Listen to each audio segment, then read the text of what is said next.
and literally even do like kabedon with your oshi.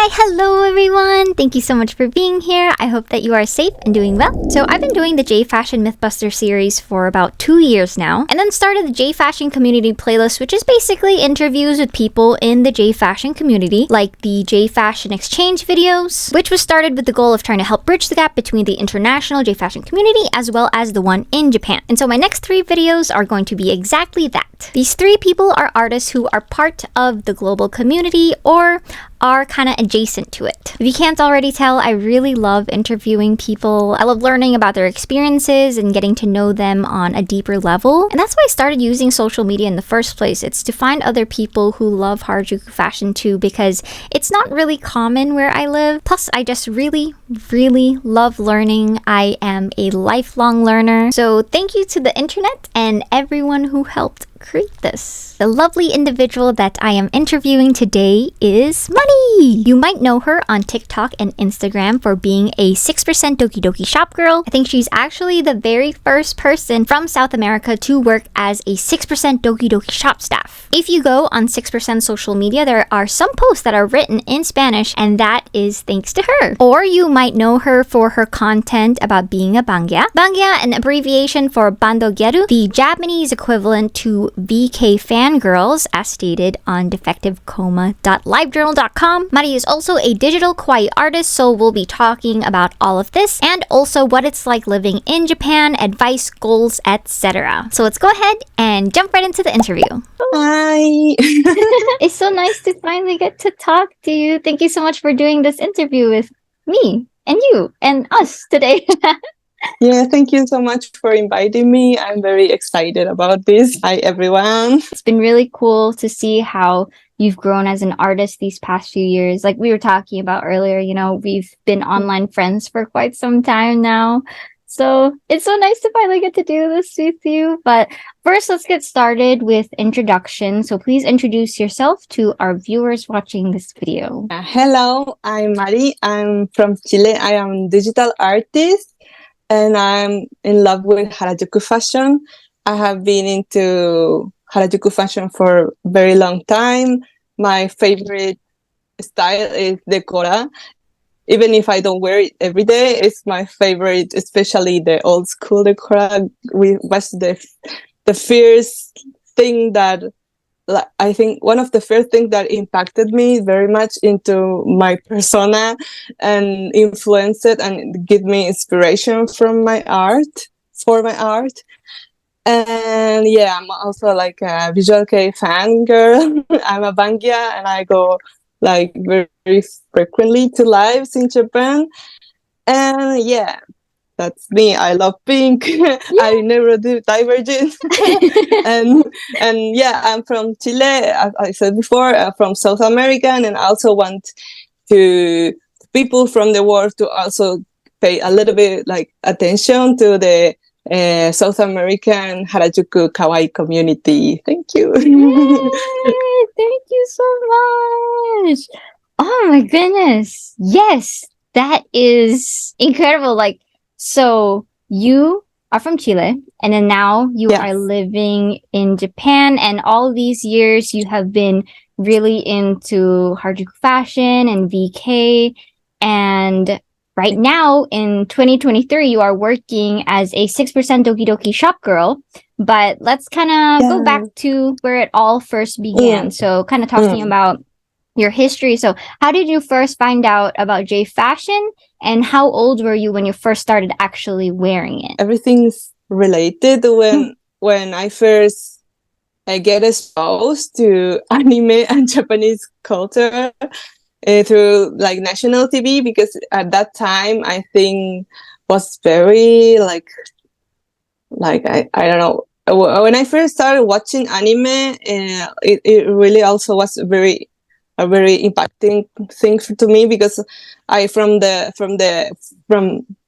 since I was born, I was being like very artistic kid who was always painting and doing drawings and getting weird styles and dressing weird and everything. So when I started watching anime when I was, I think, I don't know, like 6 years old or something, and getting into it, then I remember when finally got internet from the first time. I think I was like 10 years old, 9 or 10 years old when I first got, like, because I'm very old. And at that time it was, yeah, well, I didn't born with internet like other people. So yeah, when I first got into like social media and internet, I remember like looking for like anime host or getting into anime forums, and I saw like people having like, I don't know the English word. It's like when you have like a profile picture, but also like a sign Oh yeah, yeah, yeah. I picture. know exactly what you're talking about. Yeah, Yeah. sign. Yeah. And I remember one of the person in the forum has a picture of a visual kei vocalist, and I was like, oh my god, this person is so cool. Who is this person? I want to look like this. And from that I started to do some researching about like visual kei bands, and also there was like a social media and that times at the same time of MySpace, but this social media was popular in South America more than other countries. And so I made my account in that social media, and I start finally like finding picture actualities from like Fruits magazine or Harajuku Street Snap. So I discovered like everything connected, like visual kei style. I got into it because it felt first.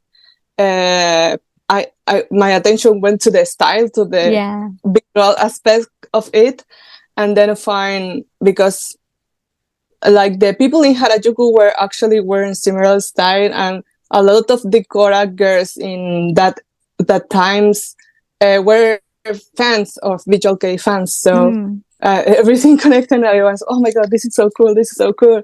And with the Harajuku snaps, I was, oh my god, I want to look like this.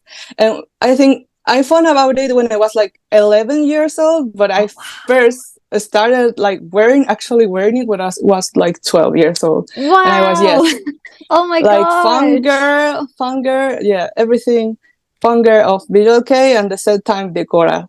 It was connected for me. It's not like separated for me. It was like because I like, because they also were like visual kei fans who were wearing Decora also.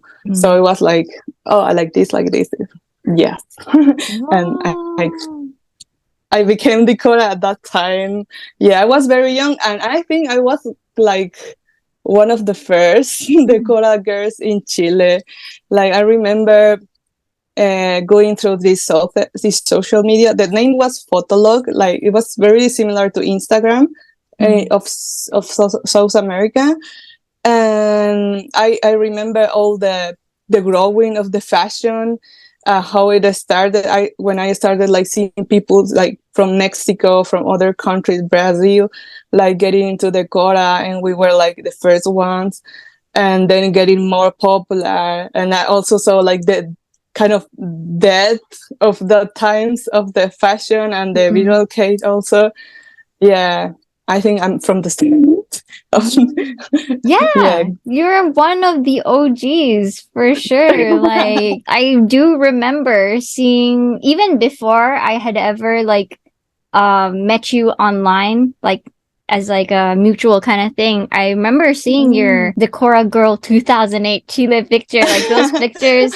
I remember seeing them and be like, oh my gosh, like I thought that you were so cool. And then, cause the picture that you took, it's very much the vibe of like 2008 Decora, like, you know, very pink with all the polka dots and like with the natural, like straight black hair. And like, yeah, it's just, it's so iconic.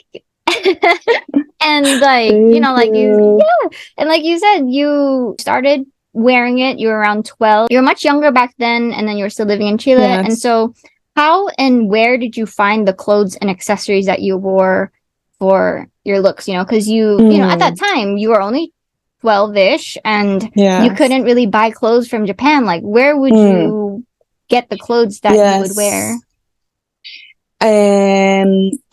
Usually, I remember going to the thrift stores with my mom a lot, and like this, there is like a district in Chile, in Santiago, that lives a lot of, not lives, but a lot of people from Korea had like shopping, like malls and things like that. And they used to have like kind of cute Asian fashion from Korea, I think.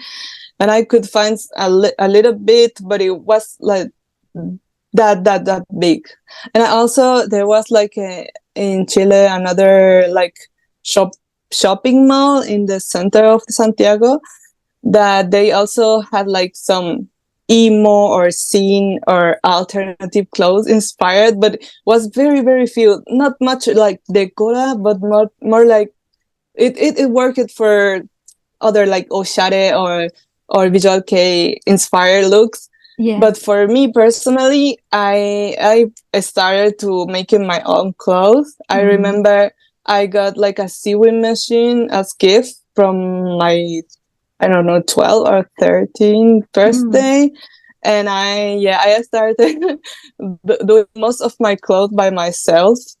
Yeah, I went to buy like fabrics at the like fabric selling site in Chile, and I started like or doing remake of other clothes or I think I mostly made myself there's like one polka dot iconic dress, not the pink one, like the one black one that I'm wearing in a lot of pictures, and I made that myself. And other skirts that looks very like similar to the Japanese fashion that people were wearing in Japan, but I actually made by myself. Oh, that's so, oh my gosh, you're so innovative. Like back then, you were so young, but you were making these clothes to wear for Decora. Like, that's so cool. Oh my goodness. Thank you. Yeah, it's like I had no choice also because like that time online shopping were that I think especially like things that are very common right now like AliExpress or getting like like shopping from Taobao or like everything is a lot easier. Back at that time so was just buying your local stores or doing yourself.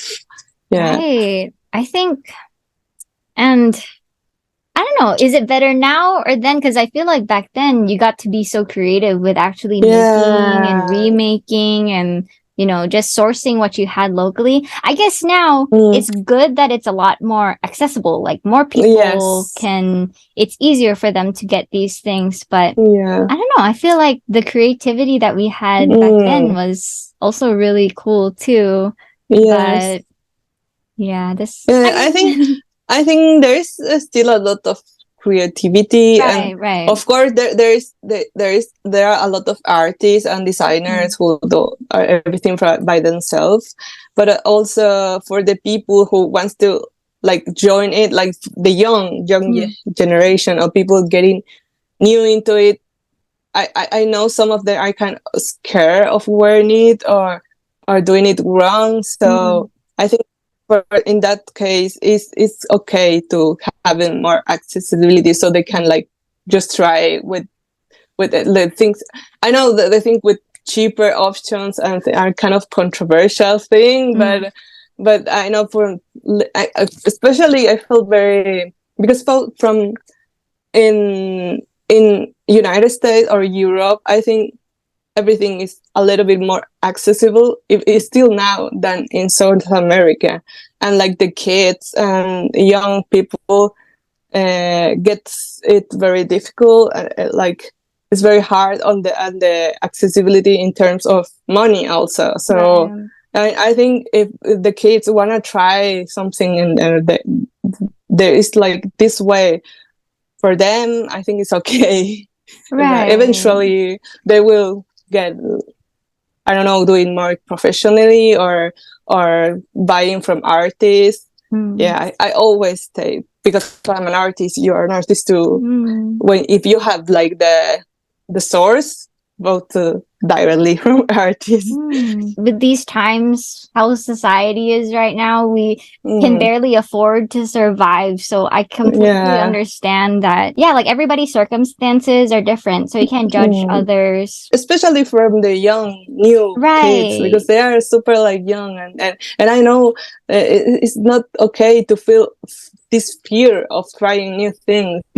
So I want people to just feel free to try new things. Or well, if they're, I don't know, they're trying Decora or something, and eventually they say, oh, maybe I want to try, I don't know, Lolita, and just move. They will find what they actually like. But I think it's cool that people to try and try J fashion as they want, and with the source they have.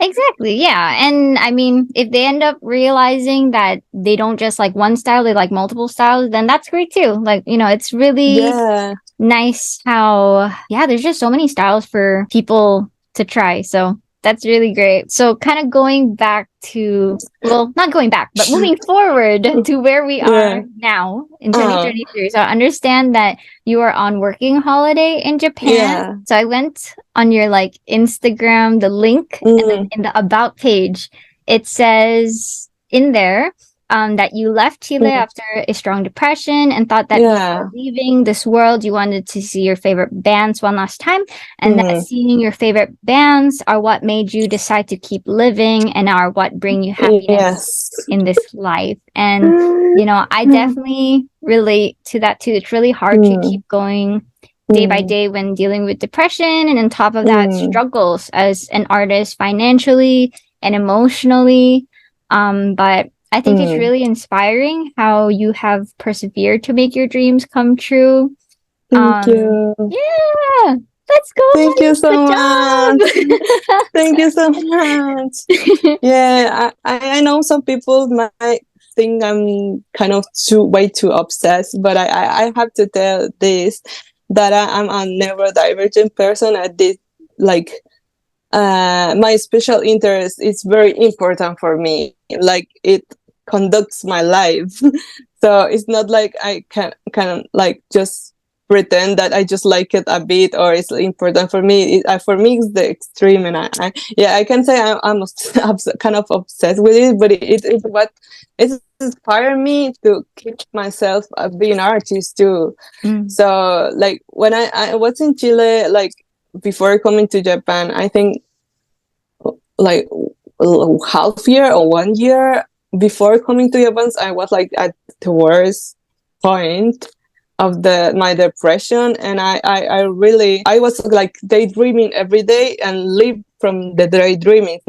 Like I wanted like I was listening to my favorite music, to my favorite band, and just thinking about like who it would be to be at live, who it would be to meet the favorite artists, my favorite band members, and I was living into this fantasy in my head. That was the thing that kept me like alive at that time.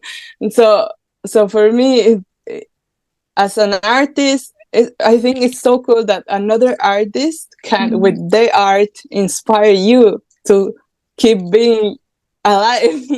So that's a thing that made myself think that I also want to be as an artist who, when someone is not feeling well or thinking the worst, can like buy my art, experience my art, or meet me, or something with my art. I can also inspire that person to maybe there's a better place to be, and I don't mean it like physical place, like maybe it's better Japan. No, I mean like a better situation, or I can do something because I want to be like this person. So the inspiring thing about art is what also I don't know how to say it. Sorry, I get so much emotions about it.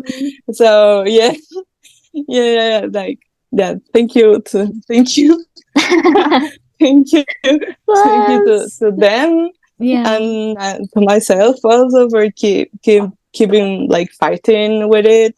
And they go into lives and meeting them. It was like before in coming to Japan, I have all this fantasy, and here is like everything became true. And so that's why I also like love like being here, even if there's a lot of struggle to still here. Like living in Japan is a sacrifice, especially if like as a neurodivergent person, and if you don't have like direct support from your family or something, it's very, very difficult to live. And I have personally a lot of struggle to keep myself with my artist work, because I cannot like get focused on my work sometimes, and I have failed a lot of time like in my freelance art freelance career or something. But like going through this, and when then after, I don't know, something like kind of hard or struggling, I'm feeling tired or sick or everything, then I go to live and see the live, and there's like, yes, I'm glad I'm alive. I'm glad I'm here. Yes. Yeah. I can talk a lot of because it's my specialty. I can kind of talk about it like non-stop. So maybe, I don't know, when we can move like through these, because I can talk a lot of things about it. No, I'm excited to learn about everything, and it's so cool, hearing about your story. And I feel like that's definitely the power of art and music. Like people think about these things as, some people might think it's like frivolous. It's just like it's not that important, but it can literally change people's lives. Like it's really, really incredible. And I think that you are such an amazing, strong person. You dealt with that, and then now you are just thriving, and like, you've gone through that. And if ever you have struggles again, you'll know like, okay, well, I've been through that. I know I can get through it again. So I'm very proud of you. Yes. Thank you. Yeah. Yes, like a fight every day. Yes. But yeah, I really like happy to all the things because it happened this year here in Japan. It's like it was like a dream, I could say. Everything was working like a dream. Yeah, definitely. A dream come true. And sometimes like I think because of this like kind of, I'm not sure to call it like obsession, but because I perfection or something I have, I kind of stop like posting about my art that is actually my work. And that also like a little bit bad thing about it, but it's like I don't want to pretend or like hold myself or the things that make me happy. So I'm just like doing whatever I feel to and posting whatever I feel to.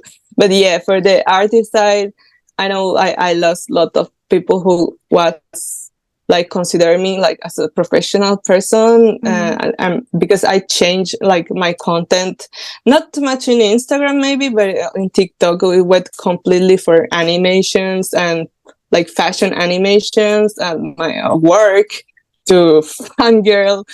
So a lot of people who was considering me like as a professional artist, I stopped doing that, and it was like a bad side too. But anyway, I know there's some people who still support me, and even and they feel even like happy to see me happy too. So that's cool also.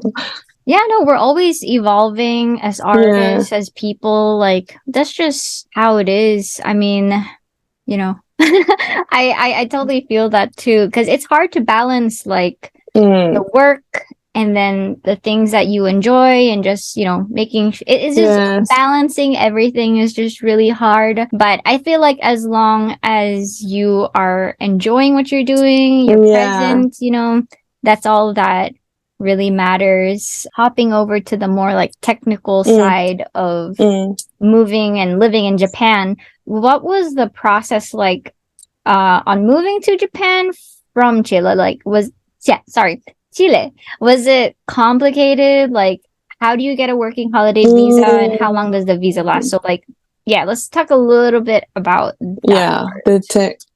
The working holiday visa is actually super easy to get. So because I really wanted, like, I need to go to Japan right now. At that time, it was like the easiest way was to get in a working holiday visa. So for people, like countries who actually have the this thing with Japan to get the working holiday. I mean, for Chile was just having the enough funds, showed you have enough funds in your bank account, and showing that you have, like, you went to see like a doctor and you're healthy, and prove that you're healthy and have funds.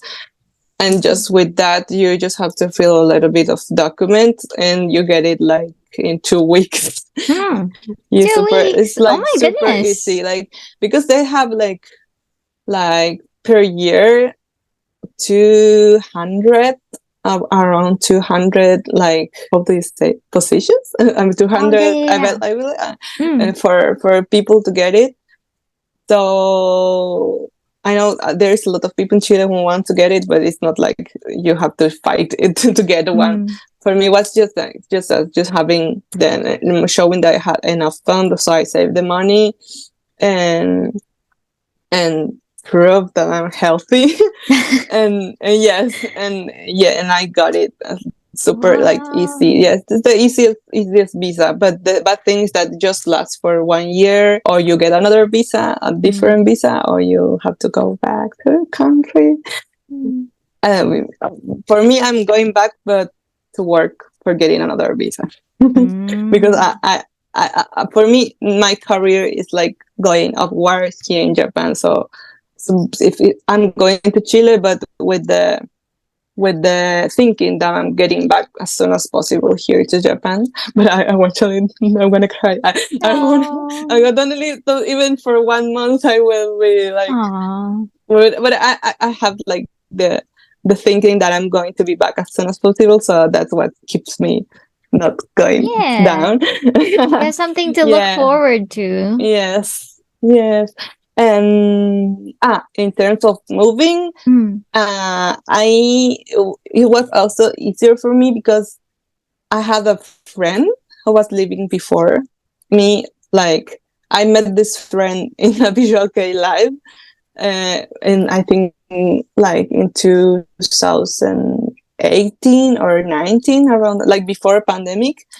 And we keep in touch. And when I told her I want to move to Japan, she said like, "Oh, I have like a room here." So it was just I arrived Japan and I already have a place to stay.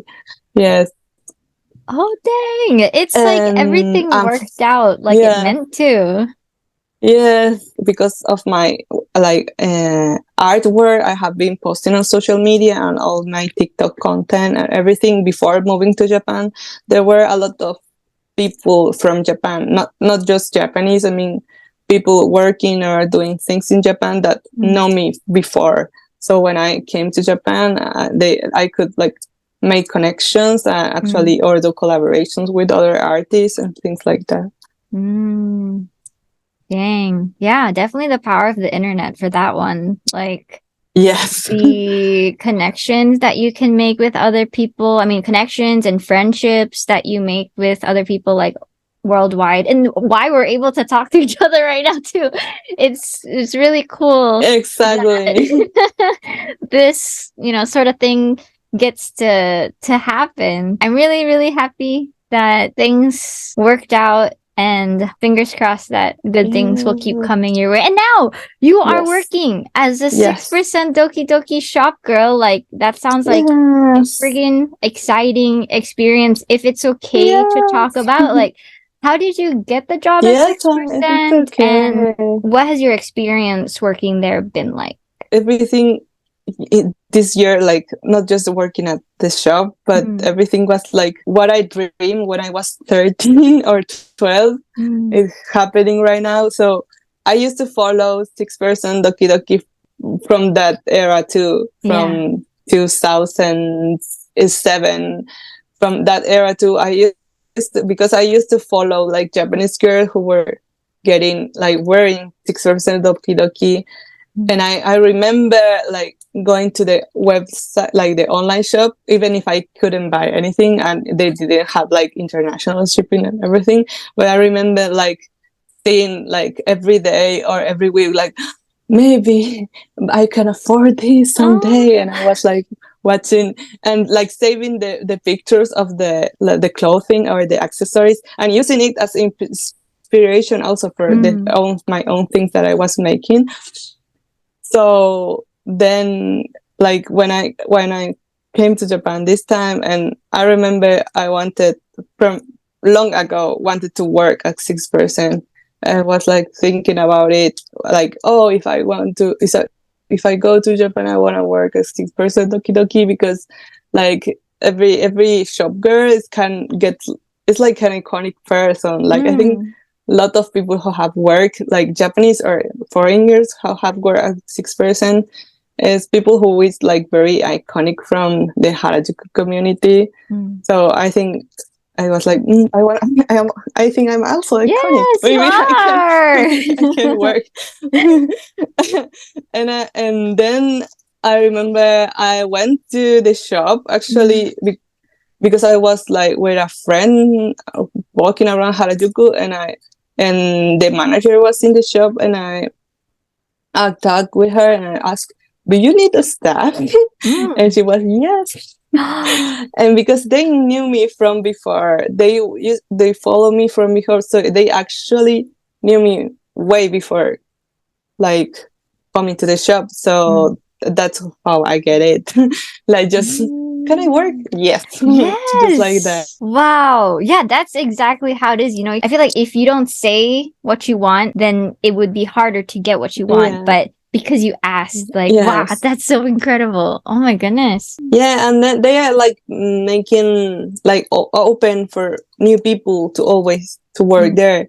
And so if any people, even if they are not like big in social media, or the people have like just small following, you can get like to be a shop girl, because the thing that matters is how do you represent the brand, maybe, or how do you like how kawaii or how 6% Dokidoki you are in terms of.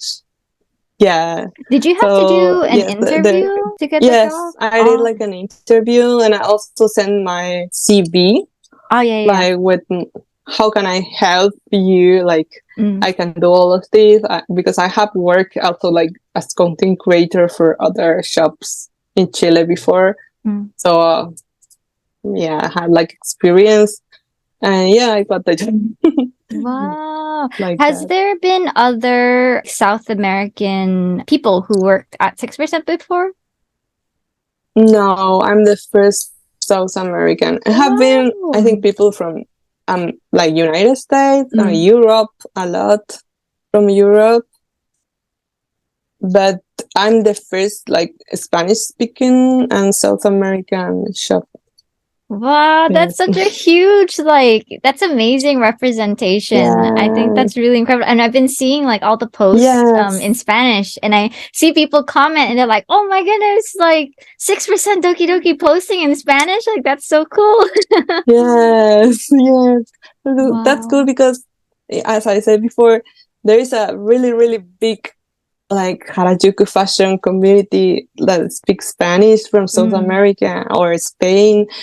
And yeah, I love when we can connect with people and not just post in English, and people get the the representation thing. I think it's very important. So I'm very happy about that. Like in Japan, it still doesn't look way too much to the Latin American, South American representation, or the creators or influencers who wear Harajuku fashion.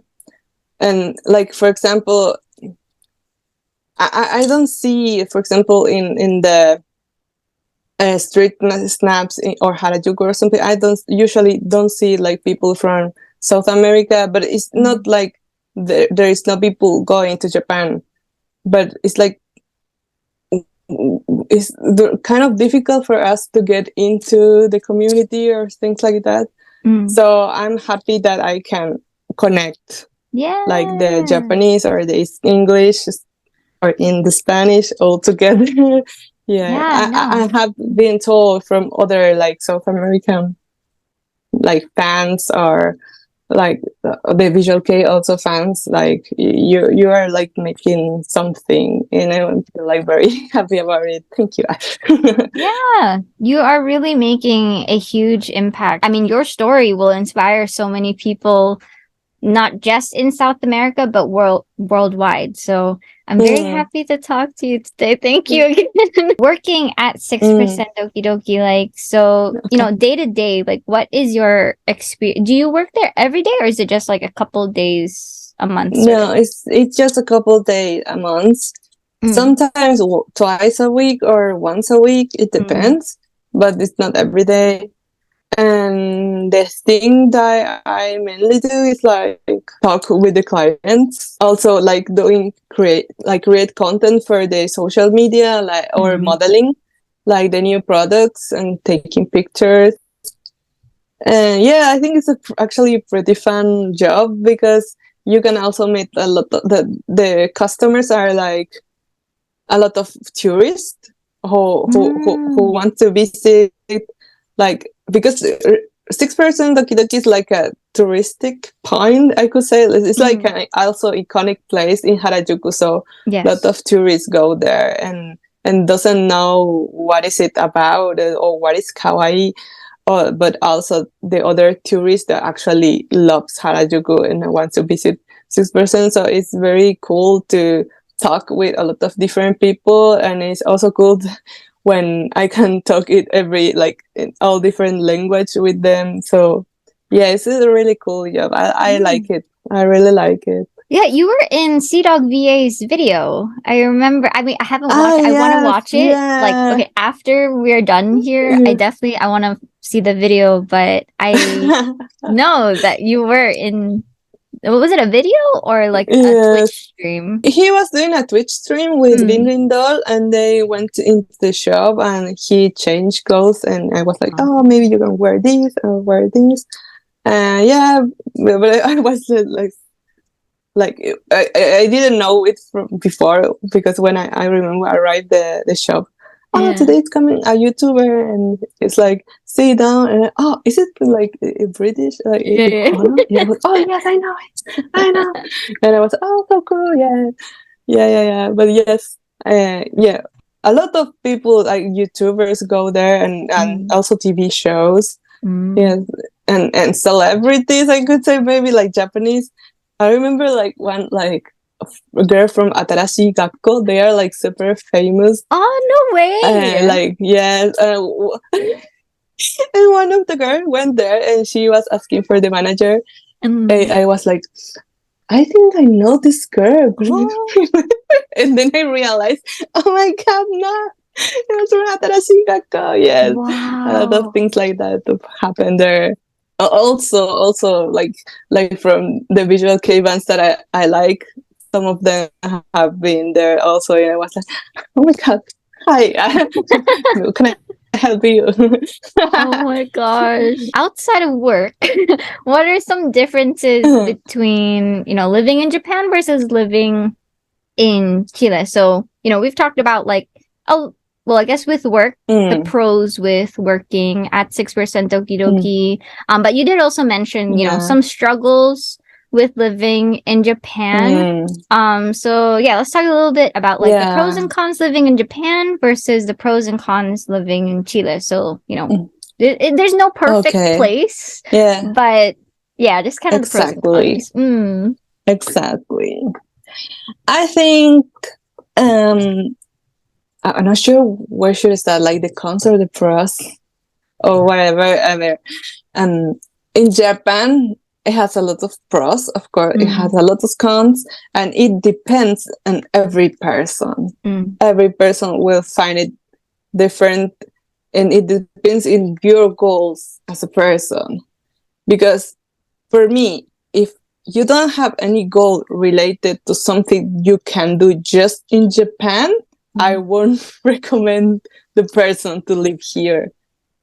I will recommend everyone who wants to achieve some goal or some dream that you can only get it like just in Japan.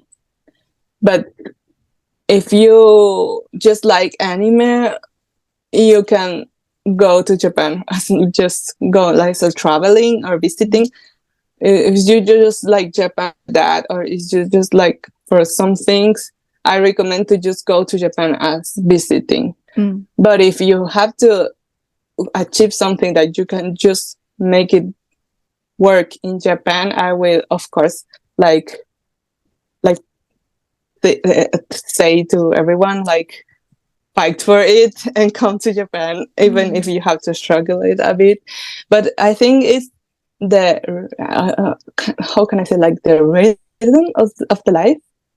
For me, I don't know how this happened, but I think everything goes faster. Everything goes. I feel like I don't have time to rest, even if the hours are the same in every part of the world. But I think everything goes so fast, and it's like a stressful lifestyle. And for me, as I said before, it depends of the person. So for me, not for example, when I was living in Chile, I also lived by my own for like 2 years, but it really helped me to have like support from family. And I don't mean like economical support, I mean like emotional support from family. It was something that helped me to get my work done, to to organize myself as a like person with ADHD. So not having that again was also a really like challenge for me. And that's why sometimes I fail and I don't prioritize correctly what I have to do. For example, sometimes I rather spend money in my like fixations, hyperfixation, my lives, and instead of spending the money in something that should be more important, like go to the doctor or to check something. But that's why I think depends on every person. Also, like if as a foreigner, if you don't speak Japanese, for me, I speak Japanese. I still doesn't have the like super good level, but I can conversate. I talk with Japanese people like normally, and can express my emotion. I can be like super direct with it. But even if you speak like lower level than me, it depends on how you approach on Japanese people, because I think it is difficult to get to make friends, and it is difficult to get in for example, in particularly the Harajuku kawaii community. It's difficult to hang out with the actual Japanese Harajuku kids. It is difficult to make the connection. I don't know how much it is important to actually speak the language, but it also depends on who you are and how you get into them. But you have like a wall, and you have to break the wall. You have to make the effort. It doesn't work like super easy to get friends and to hang out with the Harajuku kids in Japan.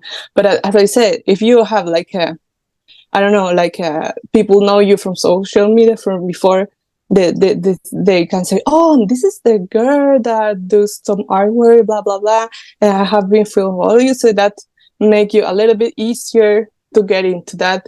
But I can say that I have seen that people who are new into this, that even if you're shy, for example, it also gets difficult. But always depends. Always depends. I have seen other shy people who is shy, but super cool style. So people are like, oh my God, you are so cool. So even if they are shy, it's easier from them. It's so different in every person, but I can say as a foreigner, it's hard to make friends. And because also Japanese people, is they doesn't they sometimes does they don't say what they really think, and they put a mask on to talk with people. So yeah, that with I think socially in Japan is kind of hard for me. I'm also introverted, but yeah, I think you can do everything and you can get into hang with the Harajuku kids, but most of the time, for example, if they do like this, like Decora, a lot of people from foreigners, a lot of yeah, I could say like mostly foreign, and no, false, most Japanese and a little bit foreigners in the Decora, because they're just like the other like Harajuku days, I think, that are mostly foreigner, but in the Decora, and you can know the Harajuku kids from Harajuku, but then like keeping in touch and actually like being invited to the other meetings, you have to make a lot of effort to connect with them. But it's not that they don't want you; they are open to. It's something that culturally happens because of Japanese culture, I think. But don't be afraid. I think maybe people now is like scared of connect. No, you can do everything. It always depends on how you express and you try to. You can get it everything, I think. Yeah, exactly. Yeah. It never hurts to try. Just like how you reached out to the manager at 6% about the job. Like, if you want to make connections with the Harajuku kids, you should still even though it might seem a bit harder, but you should still try because you never know what'll happen. Yes. And exactly. Yeah. But it's cool also to talk about the not just the bright side. I think it's cool to have also the other side too. Yeah. Yeah, exactly. It's important to know both sides of the coin. What is different from living to Japan? In Chile, as I said before, because of my goals, there's things that I just can achieve in Japan. So that's what make worthy for me to live here. And for example, in Chile, the kawaii thing is not being taken seriously enough, I think, because in Chile you have like the big medias, big that they're not that big because it's from Chile, but like the fashion magazines, I mean online magazines, or like the fashion related events, most of time doesn't have space from the Harajuku, because the people in charge of these things sees the Harajuku or the kawaii thing as like an otaku thing, or like a hobby, and sometimes they don't take it seriously enough. For like same for the art spaces. I think it's changing right now. But I remember when I was like studying at the university, I studied art. Like I remember my professors, for every person who was like presenting the artworks, they make a lot of feedback from them. But every time I show something, there were like no comments because it was so new for them. They didn't have like any like artist to tell me like the only Japanese artist they know was like Takashi Murakami or something. All the kawaii thing was like, what is this? So I think now, because back then was like, I think 6 years ago, around that. But I think now it's changing, but it's still the kawaii thing not taken so seriously, because if it were like that, the other artists from Chile will hire me for their works. Right. But actually, I have worked like 4 times in all my life living in Chile with 4 artists. Chilean artists. And it's so weird because I have been living for so long in Chile and just worked like 4 times for Chileans. But in Japan, I have worked for so much people just in 1 year, because kawaii is like a thing here in Japan. Right. It's from Japan, and the designers, I know, they're like the influencers of Harajuku kawaii is you can be really big in Japan if you're Japanese influencer of kawaii fashion. You can be like Kiari Pami Pami, like she was just a Harajuku kid going around in Harajuku and dressing cool, and she became all this big personality because of that. Yeah, but for Chile, it's like you are just like a otaku kid who likes kawaii things. Yeah, but I think it's changing, but it's still, because the people, as I say, people who is actually in the big positions of the fashion arts scene, they still have to move forward and or look around. But it's hard because Chile is like, I think it's Latin American thing or South American thing, but the elite controls everything. It's kind of like that. Yeah. Well, I hope that things will slowly change for the better, and more people will take kawaii as a whole culture, like, more seriously. I think also in like the United States, it's similar too, where when people, they go to school for art and they make like anime kind of art, and I've heard of people like being reprimanded, like their teachers getting mad, not taking it seriously. And also with like the fashion shows, like the Harajuku fashion shows that we have, we only usually ever have them at like anime conventions. Yeah, that's the thing. And not at like, because the high fashion or right, high brand. not like at like runway. They don't meet the I think the only ever, like, let's say, what's it called, Fashion Week, there was what, Baby the Starshine Bright did one in New York one time. There's like just a handful of like J fashion, or like the Harajuku fashion brands that have been involved in that kind of thing. But I hope that things will change and people will take it more seriously. I think that would be great for like Harajuku culture. Yeah, I want to see Harajuku culture grow more. And I feel like you also love Harajuku culture so much. And so I feel like that's why that's something similar with me and you, is we want to help it grow and flourish. So yes. Yes.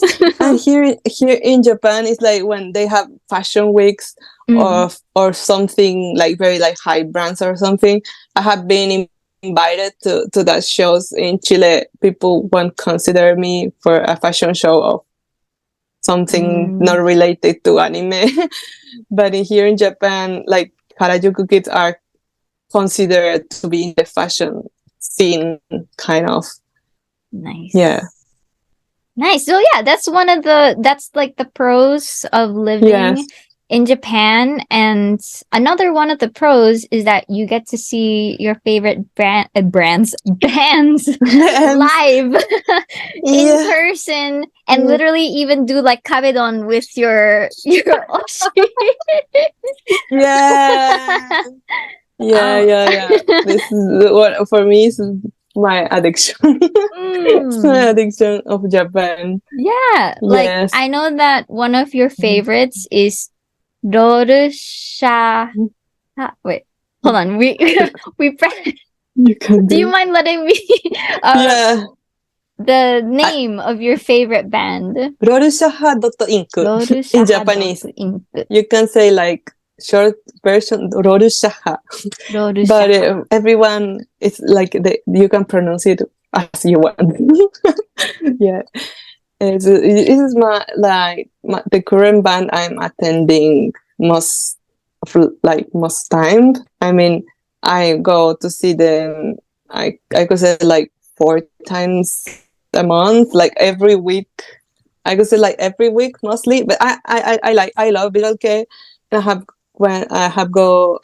go to a lot of live, even of different bands, Mm. but the one that takes more of my time, energy, and money is his band. Yes. And yeah, you have their poster right behind you. Yeah, I have a different poster, but yeah, I have like rosas in here. Photoshop. Yes. And this is beauty also. But this is from 2000 something from the previous band, Irokui. Oh. Yeah, I know Oh my him gosh, from I that just era. noticed you have Shingeki no Awake like right behind Ah, your yeah. head. Yes, yes, like Oh. flyers. Oh my gosh. I'm actually going to so the interview so tomorrow night because it's going to be morning for Japan in Uh-huh. on Friday. But I'm going to be talking to Erunyan. Oh my god, I'm so excited. I Oh was my just gosh. thinking about it like because when we were I was thinking right before the interview was maybe she can interview Eren. So like Yuri is my Oshi, I could say like he's my honne, you say like your favorite visual K band member, and I have been like following him since like when I started like Decora and Visual K. So I was not like it wasn't his band my most favorite, but I knew him from that era. So during Corona, I found out he has this new band, and we started like interacting online. And the other bands that I used to like haven't. I couldn't interact with them, and all of the time if I weren't in Japan, I couldn't interact with them by internet. So when I got like start interact with Yuri like by like following or commenting, like getting back comment from him, I started. Oh my god, I think I like this. I think because I was getting like attention too, and she also commented my like art videos in TikTok or something. So that's why I think, oh my god, because I, like I was repressed, so I really wanted to have something that I admire a lot to also like perceive me and see that I'm working hard as an artist too. So I got that from him, and that's why I started becoming more like fun. And when I first met him in Japan, right here, the first time I met him, he already called me by my name. He already know my name. So I was like, oh my god, yes, this person deserves me as a fan, because he said like he also sees me as an artist, and he supports me as an artist. And I don't know if you know, but we did like a collaboration shooting in the 6% Dokidoki shop. He went to the shop. I choose him the clothes, and I put him the hairpins, everything. So that's one of my dreams, to actually collaborate with my favorite artist, and he made it come true. So for me, was my dreams come true. Thanks to him, that he saw me as another artist. He showed me that he also respect me as an artist. So I want people watching this video, please go listen Rorschach.ink, Rorschach.ink. If you like visual K, and I know a lot of people who are into visual K just know like the old bands, that's cool. But I want you to give a chance to this band, or Eronian band also, because they are also nice people who doesn't ignore you as a fan. Because I know how hard it is to be a foreign fan of visual K. Because, for example, if you're like a K-pop fan, you can get like a lot of content very easily. Even if they don't interact with you, you are exposed to the content super easily. But for visual K, it's very hard to actually get content for your favorite artist, and it's even more harder to interact with them not being in Japan.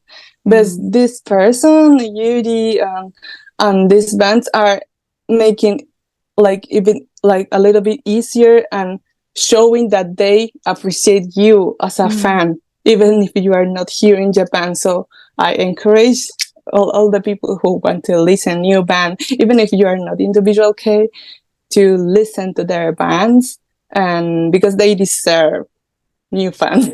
I think they deserve. They are nice people, not just I'm a rock star. They are nice. They are nice people. Yeah. Hearing about how, you know, Yuri has treated you as a person, as an artist, like definitely he sounds like a really, really nice individual. I will link their band in the description so you can check them out. Let's make them famous so they can go to tour in the United States and South America. I think I'm helping a lot with that. So yeah, please go listen them. Yeah, definitely check them out. So people who listen, or is it just people who listen to v-kei, they are considered as Bangya? Bangya? I think it's a hard question because as the same with the word otaku, it depends in the context, because for example, otaku here in Japan means you're a really fan of something. It doesn't matter if it's anime or idol or guns or whatever, or you are. But for example, in Chile, otaku just is used for people who likes anime. Just for that. I'm not sure if in English speaking community is also that. But I think the same with the word Bangya here in Japan means something, but I think it's actually being taken for using it as you're a visual kei fan. And so people say, I'm a Bangya because I'm a visual kei fan. And I think it's okay because you are taking the word and making into because like language evolves and everything. Right. But here in Japan, Bangya is mostly used for people who goes regularly to their favorite band's lives. But like there is people who also doesn't go to lives and is also like a fangirl of visual kei, and they have like a different connotation. But it's at the end, everything is Bangya, so I think it's okay. But for example, the people who just like listen to the music and follow them social media, but actually don't go to the lives, it's like net gya, like internet gya, like that. So yeah, there's different types of Bangya, but I think in the general term, Bangya is okay for the fangirls of visual kei. Yeah. Yeah, it's a whole new word. Like you have like the foodie, like the dance, the choreography for every song. The songs, like the drums and everything, follow some patterns. So even if you are new into the band lives, because of if you know like the patterns, you can sometimes get into the foodie like very easily. But I like a lot of new visual kei bands, from this generation, like for the Kira Kira Kei, are very similar to idols too. So they have a lot of very complicated foodie. I think the Bangya culture and the fan culture of visual kei is another word that is very interesting thing. It depends also in the band, because if you go to their Grey concert, it will become totally different for going to Shingeki no Wake Erenian concert, because visual kei is a very big term for a lot of different things. So it depends also. I have seen like viral videos. I can't remember the exact name of the band. I know there's like 0.3 something, and there's like a big crowd of people, and they're like doing that together, or like shaking the head. Yeah. I'm like, wow, that's like the amount of, and they're also precise, like at the same, like doing it at the same time. And you said there's usually like patterns, but do people like post videos somewhere so you can learn in advance, or how does that work? It also depends which band, but there is a lot of band, especially that the ones that have more complicated foodie, that they actually post videos, like the band members themselves post the videos of the dance, so you can follow them. But some other bands, I think, of more like from the old era, kind of, they maybe don't post the tutorials, but they do like a little bit teaching before the song. But you also get it just watching the other Bangyas. But yeah, I think there are some. I could say like the most of complicated footy is from the Kira Kira bands, and they always post because the Kira Kira bands are a little bit more idol-like, I could say. So they are also posting more contents for their fans. Oh yeah, what does Kira Kira band mean? Kira Kira means like bright, sparkly, like sparkly. So the Kira Kira genre of visual kei is actually bands that have like more how can I say in English, more upbeat, more I'm not sure if happier is the word, because they also have like very metalcore, very like hard metal things into it, but are more colorful and more like I don't know how to describe, but it sounds like kira kira. Yeah, but yeah, mostly because of their looks are very colorful and very like how can I say, they put a lot of effort. I mean, in the visual, all the visual kei put effort in the whole they look, but kira kira is like to up, like to the top, like over the top and colorful. Yeah, and very attractive. I think kira kira bands have a lot of younger fans, because all the other like genre of visual kei have more older fans, but the kira kira bands have a lot of new like teens or 20s like fans, like the younger, because most of visual kei fans are like from 30 to older. But these bands they have also older fans too, but it is like more of like new generation of fans are also getting into that. Kira, I mean, yeah, they're literally kira kira. They're like sparkly and bendish. They're energetic and in your face, like that thing, energetic. Well, I'm gonna have to check out some Kira Kira K bands, because that sounds like my kind of jam. I like really like fun, upbeat, like fast, like energetic kind of music. But when you go to like shows every weekend, are there like certain rules when you go there, like, you know, where you stand or sit, or whether it's okay to film? Like, are there rules? Most of the times it's not allowed to film like during the concert or even inside the concert hall. I think 90% of the time it's not allowed to film.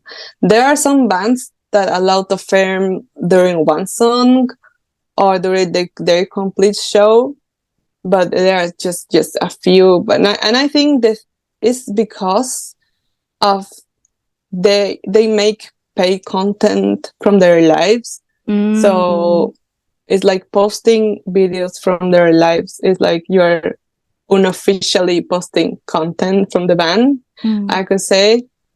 Yeah, I know, and somehow they could benefit from being the fan cams posted, but it's also very cool to enjoy a visual kei live without all the people having the you're like in the moment filming. enjoying it. For me, I like it way more not having, and that thing is cool when you can get like shoot during one song, but it's so different like getting into the and dancing and doing everything.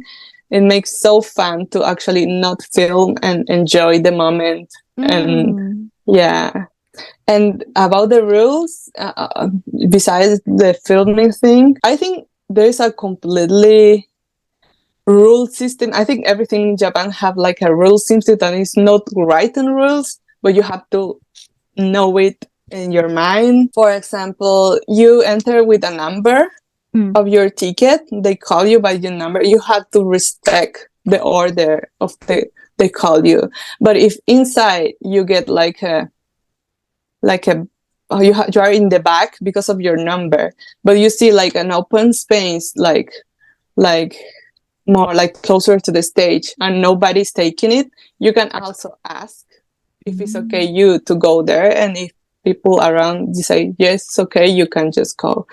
But you have always to be respectful, like in every Japanese context, to respect others' space and ask always, is it okay if I here? But yeah, I have a lot of non-writer rules and social norms, like every Japanese context, but mostly like sometimes like foreign fans have like a bad image for Japanese because they don't respect the rules. They go straight to the front. They don't ask anyone if it's okay if they can go, and because they say, "Oh, I'm here just for traveling, and I will go back to my country tomorrow, so I don't care."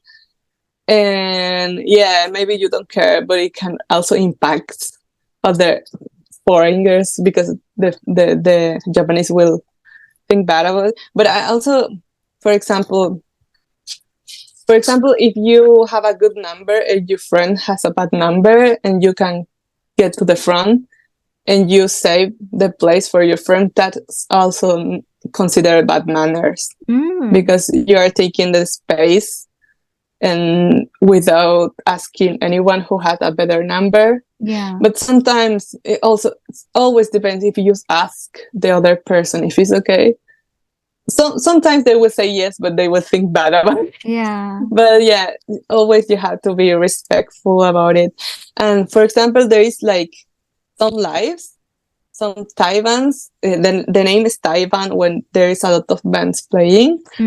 And sometimes you want to see your band close, but so you just negotiate your position before, like, hey, I'm gonna want you this band, so you can take my place. But then when my band is coming to play, I will take my place back and everything.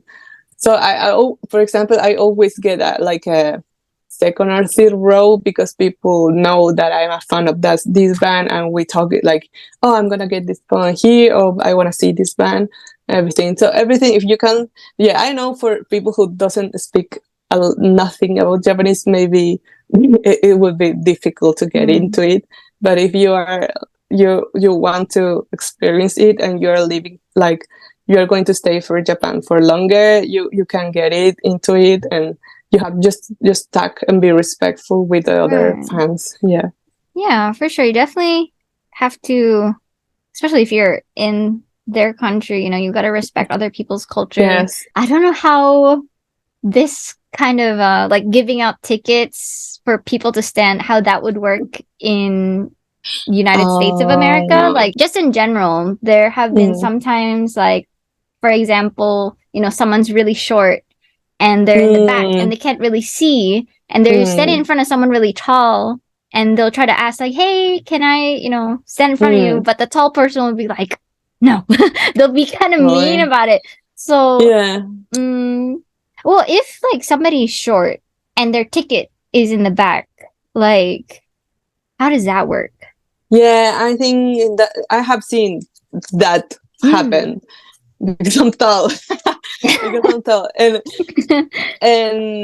but I also tall, but I also want to be in the front. But I have seen like short people get into the band, but we in between fans manage to move the person if she wants to a little bit like at the front, not in the first row, because the first row has more rules to be there.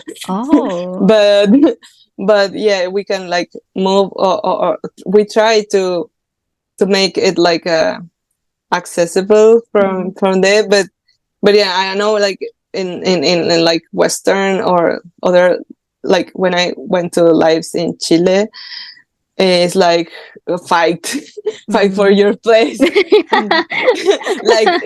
the number, you don't have like a number for entering. The people who go, like, who first comes to to line it. So that's why some people go like hours and hours before, or one day before the live, and stay there to save their place, and then run and then fight for your place.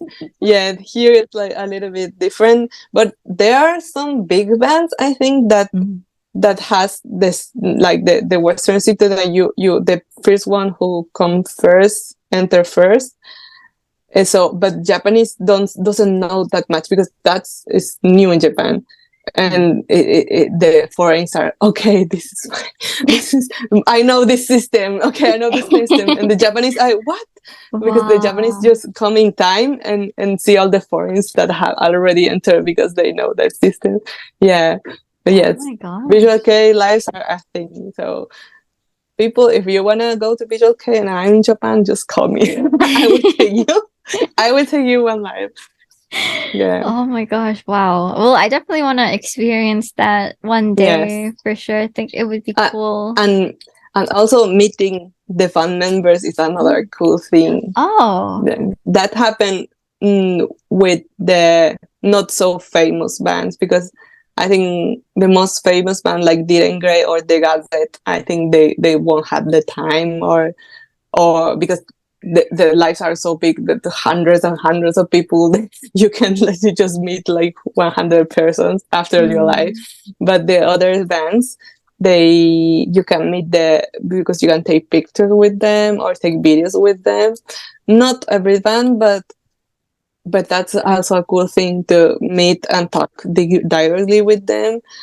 And yeah, that's a really cool experience, especially if they are like a very important thing for you and you can get to talk with them. That's I think I would recommend also to do. Everything that you talk, it's making me so excited, like learning about the experiences that you've had in Japan. Like, other than being a 6% Dokidoki Shopgirl and then Bangya, like, you are also a digital kawaii artist that does art direction, animations, and visual effects. Like, what or who are your inspirations for your art? And also, how long does it take to create your art? Wow, it takes a lot, but from the inspiration, I could say, of course, that like Harajuku fashion and like video games or anime was my main inspiration. But I also get, maybe people doesn't notice it, but South America has a very, like, the traditional South American thing has a very, like, colorful side too. And that's also inspiration for me. I haven't like not like maybe express it too much, but in Chile there is a lot of maximalist expression of, for example, I don't, not even like the English word, because it's like a Spanish word. But for example, when some accident happens in some place, they made like I don't know, this is very difficult to say in English. Like a I don't know how to say is in it English. Like a shrine, maybe? Yeah, yes, that's the word. Like a shrine. People in South America make shrines, and they put a lot of toys. And for example, if the person who had the accident was like a kid, they put a lot of toys, and they made these shrines in a very like beautiful way. And every time I see them, for me it's like very Decora, but with a South American feeling. Yeah. And for example, it's very like common, I mean, in Mexico or Bolivia, in Chile, are they like related to the religious thing, always related to the religious side, the Catholic side. I'm not religious in that way, but the art expression of it for me is also an inspiration.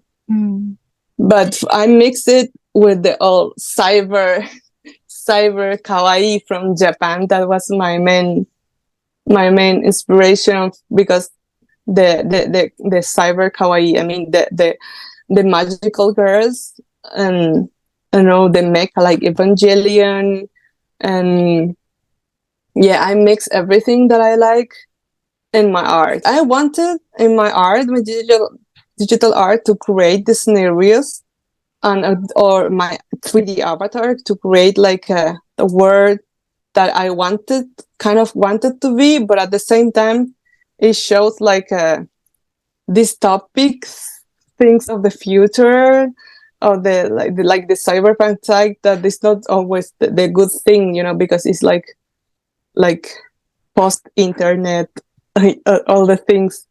But yeah, but for my art, I also take inspiration from like playing Sims or dress up games when I was like a kid, because Yeah. I really liked it, like to customize characters or customize houses. That's also a thing that moved from that to what I create now. Oh, I think it's really cool when people, mix their own culture with like a different culture, and it creates like this really cool new thing. And yeah, like even before you moved to Japan, I'd been following you and then seeing your digital art. It's like so cool.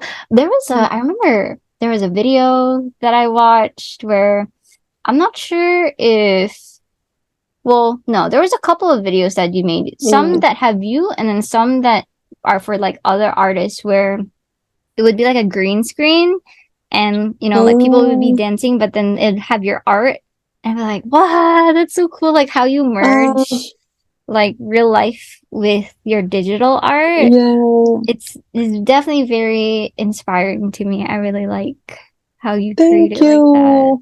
you. Yeah, because I, for example, before doing all the 3D, I started doing like video works with green screen. I like in university, I love doing green screen, and actually now I'm working in a music video, like I will mix also like green screen for like Japanese, for an artist here. I mean, based in Japan, it's not, they are not both Japanese. It's like one Japanese and another, like a duo. And now I'm working doing their music video. I'm doing like art direction and the main idea of the video, everything. I'm totally making all the video by myself. And yeah, that's another interesting thing that helps me to be here in Japan.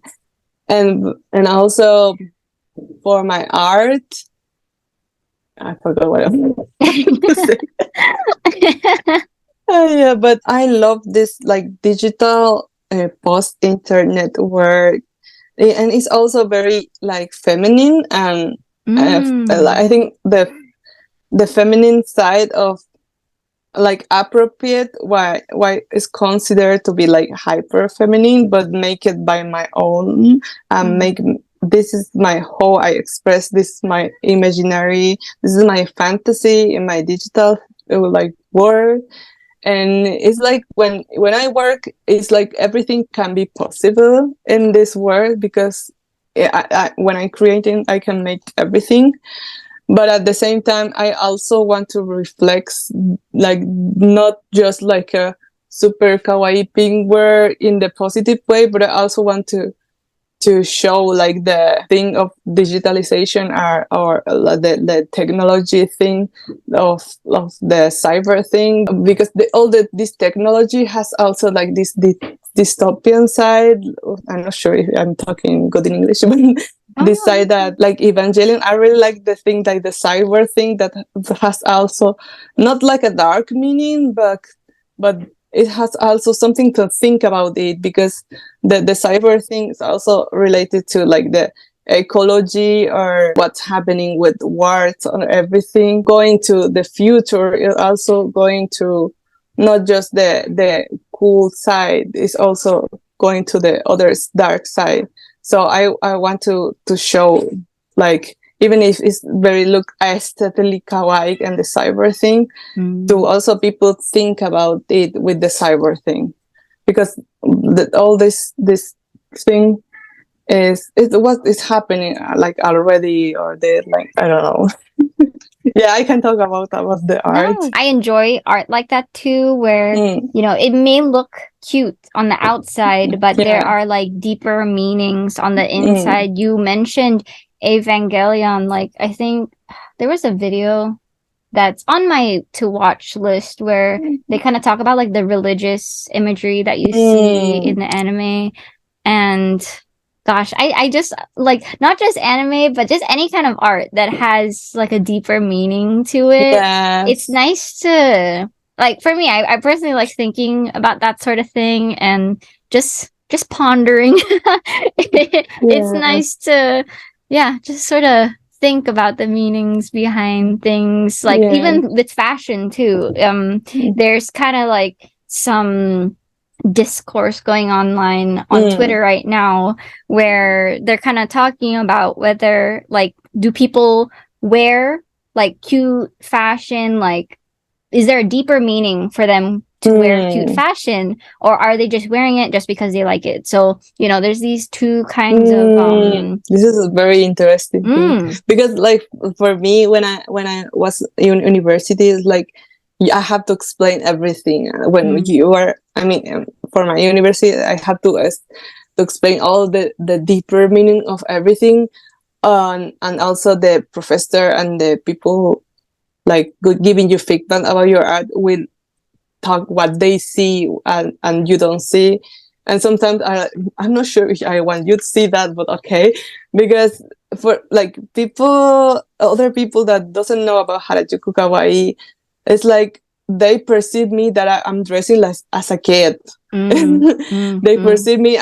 So sometimes they think I have like a trauma and I didn't grow from. And I know people that actually do it because of that. It's the way they can like cope with their thing. But yeah, I think sometimes I also think this is a very deep thing. I'm not sure if I'm allowed to say it, or I mean, I think I allow, but maybe we'll open a lot of conversation. But when I started to wear like Harajuku fashion, like back in that days, I was growing from like being. I mean, you're still a kid at 12 years old, but your body is changing into an adult shape, no?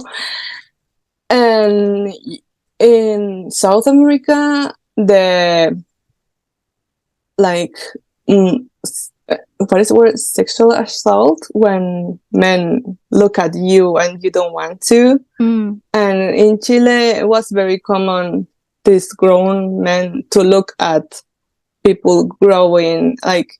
And for me, wearing Harajuku was also a thing that kept me like, you are not looking at me with this thing in mind. You see me like you will allow of me, or you will see me and feel it weird, but they won't see me as that thing that I didn't want them to see.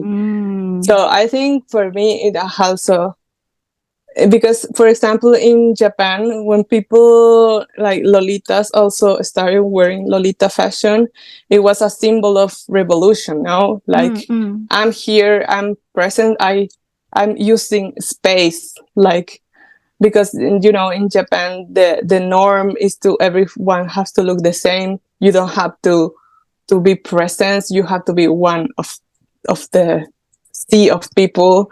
You have everyone. So being Harajuku and Lolita is very disruptive. It's very like revolutionary, and it's like you are showing that you have individuality. That is a thing that is not like well seen here in Japan when you show your individuality. So I think for every person, the wearing like the fashion can have a deeper meaning also. But like, as I'm not Japanese, and when I started wearing it, it was also revolutionary. I think because I was like I don't care what other people say, and I also protecting myself with this fashion from the other. person look. Yeah. Yeah, That's a very definitely. Yeah, like conversation. I feel like for me too, I feel like, wearing Harajuku fashion, it's like an armor, Yes. and it sort of like helps me. I feel like for some people, when they think about wearing like alternative fashion, like out in public, Mm, it can be scary for them mm, because, they're scared of how people outside might look at them and perceive them. But for me, mm. when I wear it, it makes me feel stronger when I'm Yes. outside in the world. Yeah. So Yeah. For I, also myself, it also gives me a lot of confidence. mm, Like there was a period I didn't wear Harajuku fashion, mm, and I regret it so much because there's like your armor, like here I'm here, like you're all revolutionary thing. But I know people also get bullied for being different. Oh, you get judged, and sometimes like the society like kind of brainwashed thing into your thinking like maybe this was just like a phase and just was like a dressing like this because I want to have some cool thing and mm, yeah, now it's over. I also have had when I think I moved from school to university, I also thought, oh, maybe I should like start dressing more normally. And mm, I had my period that I didn't wear Harajuku fashion, but at the same time I studied art, so it was like slowly, slowly through my art coming all the Harajuku kawaii thing back. And then I realized this is my real self, not this trying to look normal person. This is where I really want to be. So that's mm. how I became myself again. So I Mm. also encourage people, don't dove at like try, you can if you are boring or wearing Harajuku fashion, you can also move and then try again, but don't do it because what other person or what people say. Just do it for yourself. Yeah. Exactly. That is wonderful advice. Do you have like advice for people who want to follow in your footsteps, like either living in Japan or surviving as an artist? Like, do you have tips for them, like how to get started and what to avoid? I could say that my biggest advice is try, because Mm, I remember a lot of times I overthink, I didn't try things because of being scared about it, and after I regret it so much. And yeah, you see me and you think, oh, but you tried a lot of, but there are a lot of projects that I hold and I didn't show, and now I think, well, if I show that project, if I released that thing at that time, maybe now it could be great. Like for example, I had a friend who produced me a song in 2016. It was a very like kawaii idol thing, and I didn't release it because I was scared of the cyberbullying mm, everything. But now I see all these kawaii idols doing it, and I feel so happy for them because they didn't have there. And I think maybe if I did that before, it could be a thing now. So my biggest advice for everyone is try and don't be scared of failing, because you can keep trying. And I think it's worth trying and failing than not trying and then feeling the regret of I didn't try that. And for art, I think I think it's everything related. It's everything's like the same. For art, you have also to show your art. Don't be scared about showing it. Maybe it's not professional enough yet, but you will grow from you will, if you show it, you will like eventually become like more like a skill about it. And you can also change it will, same as your fashion, you can improve in the time. So you just have to show it, try it, and yeah, evolve through the time. So the best thing is try it. Yeah. yeah, exactly. Practice makes perfect. You just gotta keep showing up, and then, you know, who knows, maybe one day you might become a 6% Dokidoki Shopgirl. You get to Kabedon Yuri and make a TikTok about it. Like, I feel like, you know, as long as you try, that is all that matters, as long as you did your best. Yes. And yeah, there's a lot of things to look forward to in the future if you just work hard and, you know, Yeah. you're working really hard. Like, are there things that you are looking forward to and are excited for in 2024 and in the future? And also, do you have any goals or dreams that you want to achieve as an artist? Like, what can we expect from Mari next? Oh, I actually have a lot of dreams and goals that I wish I did before, but I think there is no limit of age for doing everything. That's also, I think we should learn that sometimes we think, oh, baby, I'm too old for this. But yeah, I have a lot of dreams, big, really, really big dreams, very, very delulus. I'm very delulu about, but maybe like I'm not even sure if should I say it, but maybe people will laugh at me, but I don't care. I don't care. Yeah, as I tell you, one of my bigger dreams is to do some musical release. Not because I have talent of music or everything, because my art, I'm always making music videos for other artists or like cover arts for other artists' music. But I would love to be the complete artist and and show like all my essence into a music release with my own direction of my own video.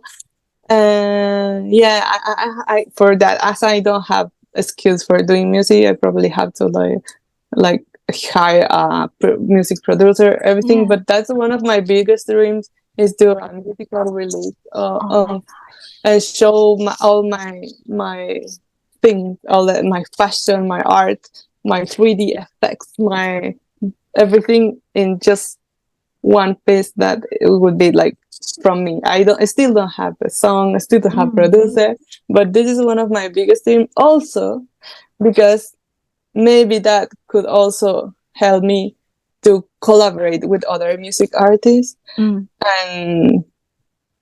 and then to also still like see me as an equal, not just a fan. I want them, this is another big dream of me, to them see me as an equal and not just a fan girl. I have a lot of creative ideas, but because I have to work and pay my bills and I work for other artists, sadly I cannot put all my creative ideas into actually doing it. But I would love to. One of my biggest dream is to make actually direct a movie. I like to make a movie. I would love to mix the digital side with live action. Yeah. And also take some of my real story into like a fiction movie, but take something from my real story or the things that actually happened me. Because yeah, my life is like a manga. It's like I just have a life.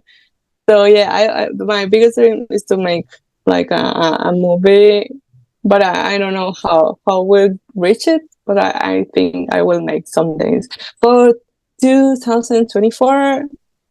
I don't think I will have a movie for that yet, but I wish at least is to keep working with artists that I love, and I would love to grow as a content creator, as influencer, and also help to as I said before, to people also pay attention to the South American community.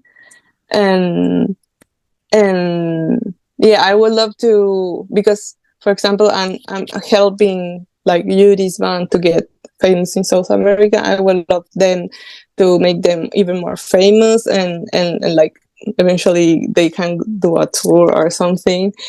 And if I do that, I would love to collaborate with more visual kei bands, so they can see, oh, she's not just a fangirl, she's also like an influencer, content creator, and talented person. So we can get like mutual benefits, like from collaborating. So my dream is that I can be this like visual kei art. I mean, visual kei fan, but artist, digital kawaii Harajuku thing persona in internet. So I can like actually, my dream is to live from what I love to do, and not just like working for other people. And then, of course, getting a visa to stay in Japan.